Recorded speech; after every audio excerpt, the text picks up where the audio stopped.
What's up, guys? Welcome to Daily Dose of Reddit. This is your host, Zach, and today's subreddit is r/ProRevenge. Okay, so this episode, we are reading one story, and it is a very long one, and it's also a really good one. So, it's called, Like to Scam Verbally Attack Women? I Will Make You Regret the Day You Were Born. This was about 9 years ago. I, a 48-year-old female, have an extremely beautiful niece, Emma, who is a 35-year-old female.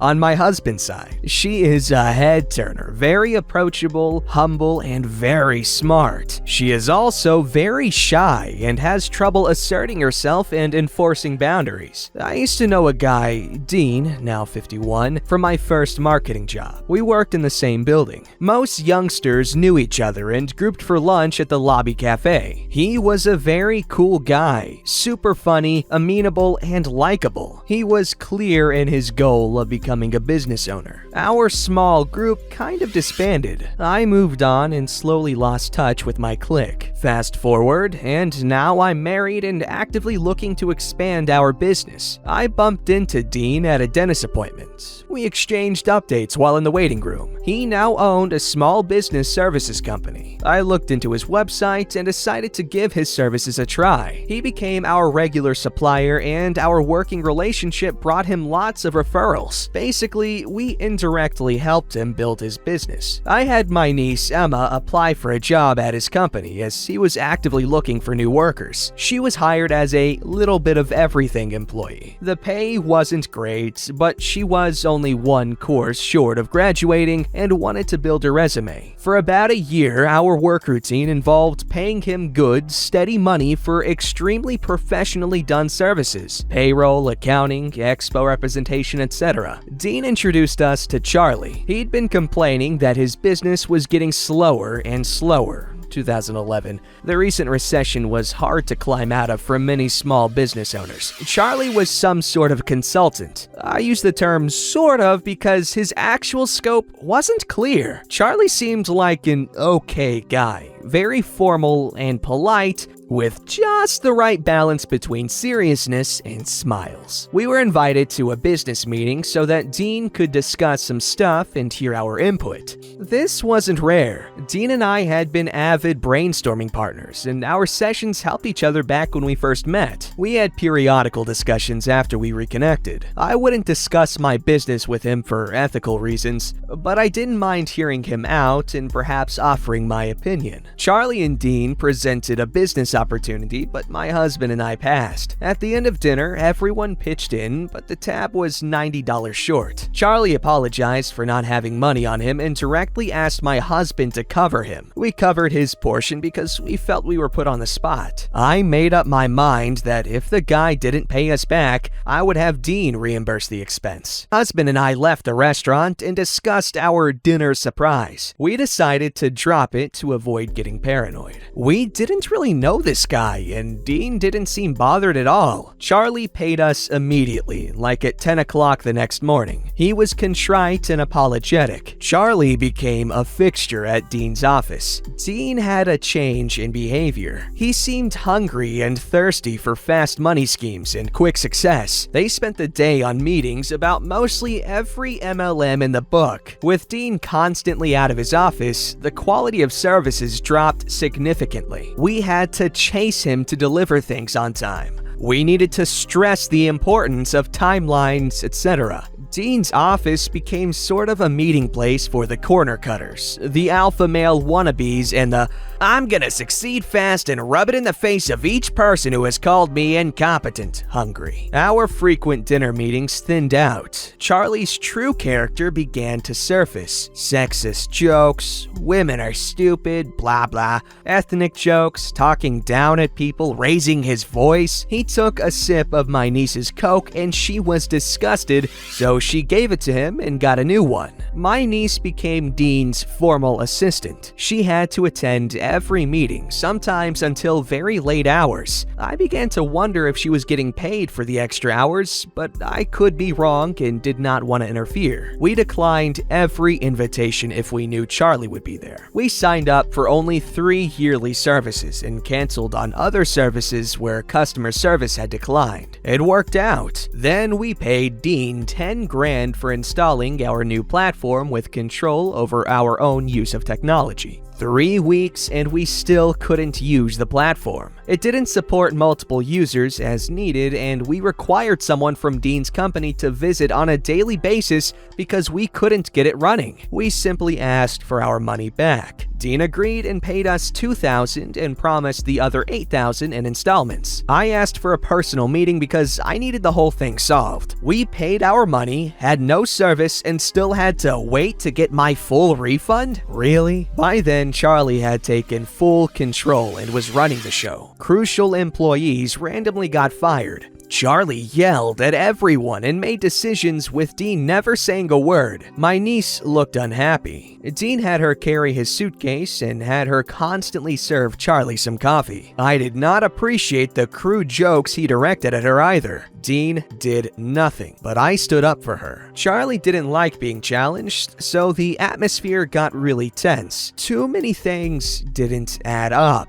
Charlie painted himself quite the 007 type. He was a former college professor, former business owner, and former marketing director. He spent months away from home and dramatically described one fateful New Year's Eve he spent alone on a plane. Because he was extremely necessary for the company, so he became a workaholic. As the final straw that caused the end of his marriage. He was a fast talker, good with numbers, and knowledgeable. He claimed long motorcycle rides in exotic places such as Italy, yet he had no car, was living at a friend's house, and showed limited proficiency. I pressed for my money, and Charlie went ballistic. He tried to put me in a corner and tried to intimidate me. Because if you were, you wouldn't need our services. Answer my question or shut up and stop talking because you don't know what you're doing. I answered I wasn't an expert. He replied, then close your frickin' mouth. I got up and told him I'm no expert, but I'm the paying client. I warned him to watch his mouth and that he would not get a second warning. My relationship with Dean was strained. He did not stand up for me,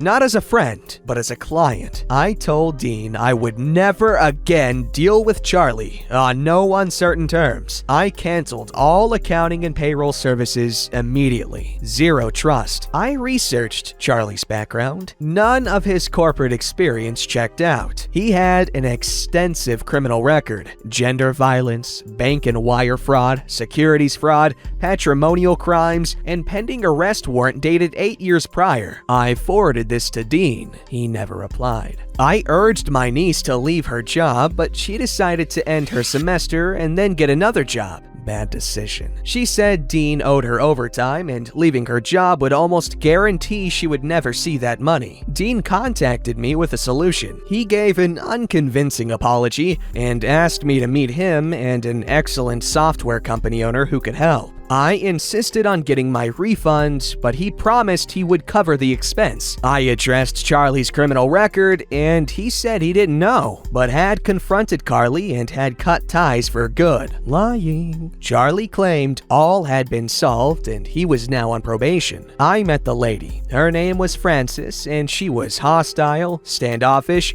and showed a superiority complex. She owned a yacht, multiple real estates, and had a presence across several states. I left when the meeting was over without an actual resolution. She hardly mentioned anything about software. Frances talked big game on other topics. I researched her and found lots of questionable information. I asked Dean directly if she was in any way connected to Charlie. He offered a vague answer. I don't know. It could be. When I pressed for a yes or no, he said, I can't compromise the integrity of my success by indulging in your unfounded assumptions. months, his business was drying up. He saw Frances as his savior. She engaged him to help her set up one of her big companies and would pay him $750,000 total. She would also pay him $2,000 a week for 6 months just to do some company creation work. I had a software engineer to install a new system. Our initial intention was to get Dean's software up and running to avoid the additional cost of a new installation. The engineer informed me that the software could not possibly run because it was a knockoff from an outdated system. He advised me to file a complaint for fraud. I didn't want to get my niece involved. I just wanted her out of that place. By then, Dean was actively trying to insert himself in his client's business. He made stupid decisions based on getting an undetermined percent of what we achieve. Companies shied away from him and his snake oil tactics. Some more research led me to the conclusion that Dean had inflated his company's capacity for specialty software. So he also inflated the price, took $2,000 for himself, and gave Charlie $8,000 to get whatever garbage they could sell me. This is exactly why I could not get my $8,000 back. Frances was their source of software. I notified Dean that due to the nature of his relationship with a felon, we were canceling all remaining services. My niece got fired that afternoon, and Dean's excuse was her refusal to give Charlie a ride. Emma came to me and my husband. She was scared and very emotional. She explained that when I gave Dean my canceling notice, she was in his car and was about to get out and enter the office. Dean slammed the door so hard the car shook. She was so perplexed it took her a few seconds to get out. So Dean opened the door, yelled, "Frickin' move!" The situation with Charlie had also escalated. Emma addressed this at work, but Dean's response was, "Grow up, toughen up. How do you expect to make it in this cutthroat world if you're gonna be so sensitive?" Charlie's jokes became overtly sexual and explicit. There was one incident months earlier. Charlie was drunk after yet another failed business meeting. Dean ordered Emma to drive Charlie home. He tried to sexually assault her during the ride. He claimed he couldn't remember, therefore it never happened. This time, she refused to be Charlie's driver, and a potential violation of a horrible manner victim. Dean fired her after ranting about how Charlie was being targeted by losers and faithless know-it-alls. He got into a power trip and became verbally abusive, calling her a Miss Goody Two-Shoes and reminding her that she had been able to eat the whole time she worked for him because he paid her out of pity. He emailed her that due to her insubordination, lack of honesty, and malicious manipulation, her duties were terminated, effective immediately. My husband and I supported her. We paid a good lawyer. This was no longer just about money. I went straight to the restaurant where Dean and Charlie routinely held their meetings. I confronted Dean in front of his clients and warned Charlie that his luck had ended. Next time I see him, he would need to suck his own Richard. I became very attentive to detail. I researched all types of records and found that Charlie had jumped probation and the arrest warrant was still in effect. The legal system had failed miserably at finding him. He had felonies in multiple states, and the supposed time doing business overseas was actually jail time. Emma proved her case on sexual harassment, and Dean had to pay $15,000 in owed salary and punitive damages, and had to pay some fines. I contacted as many of his former fired employees as possible via Facebook and encouraged them to sue him. 3 of them actually did. 1 of them won. I wanted him under legal and financial strain. He was ordered to refund my money plus legal costs. The judge didn't accept his "but it's Charlie's fault" excuse. My contract was direct with Dean, not Charlie. He also had to pay me for breach of confidentiality because Charlie wasn't his employee nor a legally bound business partner. The courts opened a new investigation over potential financial fraud and theft of information, identity, etc., as Dean had access to clients' client's accounting and payroll information with lots of data. A new order of apprehension was issued against Charlie, but he ran. The judge ordered Dean's business permanently closed. A forfeiture notice was issued. I saw on his Facebook business page an announcement that Dean had been invited as a guest lecturer in a nearby college, and I knew this from the beginning. I contacted them and voiced my concern over an unqualified professor teaching at their institution. I leaked his lack of academic standing by trolling their propaganda. They ended up announcing a different professor for the course without further explanation. During that fall, a former coworker called my niece to give her the news that Francis had been arrested by the feds for a fraud scheme. Not related to my revenge, but still sweet. The best part is that she stopped paying the $2,000 a week early on, but kept stringing him along for free work. I sent a formal notice to all the companies I had referred him to and explained that I could no longer recommend his services. I added a copy of our own lawsuit. Companies were dropping like flies. Other lawsuits strung along for dishonest services. This set a chain of events that led to his downfall. He had some car repo situations back when the business began to fail. I called the company and told them where to find him and at what time. That was easy because although by now he had closed shop, he and Charlie kept eating at the same restaurant. I wasn't there to see it, but confirmed the car was towed. His marriage broke apart. He faced charges for selling and profiting from illegal software. He got probation. He lost his home and illegally occupied a portion of the abandoned commercial building next to his former location. I leaked this info into the anti-gentrification regional Facebook group.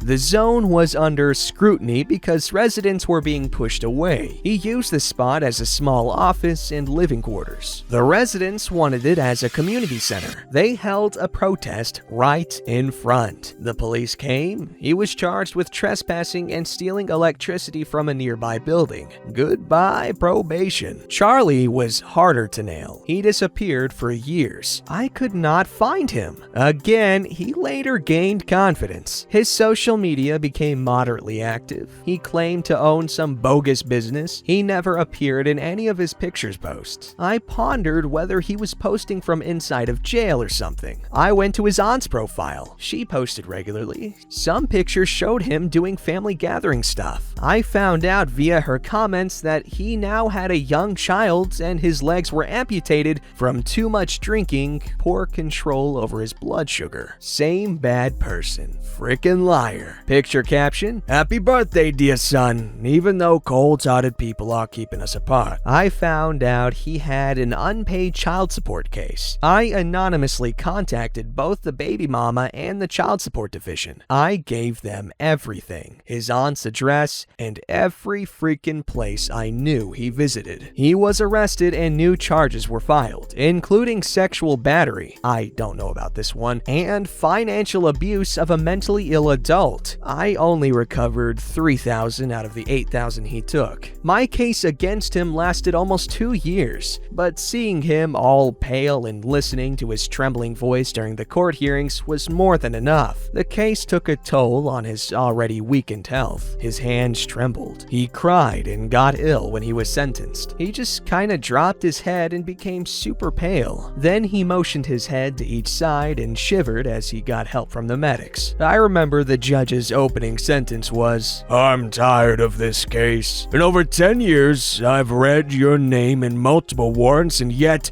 you avoid responsibility, forcing us to spend taxpayer money on tracking you. What's wrong with you? You plead and bring up your health problems, but none of that deterred you from stealing, abusing, and debilitating the integrity of those under your influence." I smiled at his face as many times as I could when the judge wasn't looking. He served 4 years out of a 36-year sentence and died in 2019. Wow. That guy had issues. I don't have much to say about it, but golly. Well, first of all, really good on there to care so much, as everyone should, honestly, but not everyone does. But yeah, that was definitely pro-revenge. Hope you guys enjoyed. Don't forget to like, subscribe, and hit that bell to never miss an episode.